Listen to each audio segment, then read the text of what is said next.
தாய் தமிழ் உறவுகளுக்கு வணக்கம். அதிமுகவுடன் கூட்டணி அறிவித்தார் பிரபல பெண் தலைவர். தொகுதிகள் ஒதுக்கப்பட்டது என்ற தலைப்பில் இந்த காணொலியை காண்கிறோம். அதிமுகவுடன் கூட்டணி அறிவித்தார் பிரபல பெண் தலைவர், தொகுதிகள் ஒதுக்கப்பட்டது என்ற தலைப்பில் இந்த காணொலியை நாம் காண்கிறோம். நேற்று அதிமுகவுடன் தான் கூட்டணி என்பதை அறிவித்தார் ஒரு பிரபல பெண் தலைவர். அதிமுக வருகிற சட்டசபை தேர்தலில் மெகா கூட்டணி அமைக்க முயற்சி செய்து வருகிறது. ஆனால் முடியவில்லை. சிறிய கட்சிகள் அதிமுகவில் இணைய சம்மதித்துள்ளன.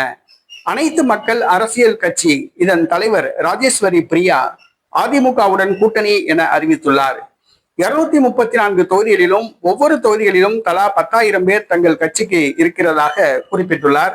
நாகப்பட்டினம் அல்லது மயிலாடுதுறை ஆகிய மாவட்டங்களில் தான் போட்டியிட விரும்புவதாக தெரிவித்துள்ளார். அல்லது சென்னை மதுரவாயலில் தான் போட்டியிட விரும்புவதாக அறிவித்துள்ளார்.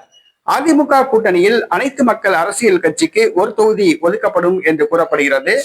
அதில் அதன் தலைவர் ராஜேஸ்வரி பிரியா போட்டியிடுவார் என தெரிகிறது. ராஜேஸ்வரி பிரியாவின் அனைத்து மக்கள் அரசியல் கட்சி அதிமுகவுடன் கூட்டணியை அறிவித்துள்ளது. சிறிய கட்சிகள், லெட்டர்பேட் கட்சிகள் அதிமுகவுடன் கூட்டணிக்கு சம்மதித்துள்ளன. ஆனால் பெரிய கட்சிகள் அதிமுக கூட்டணிக்கு வர தயங்குகின்றன.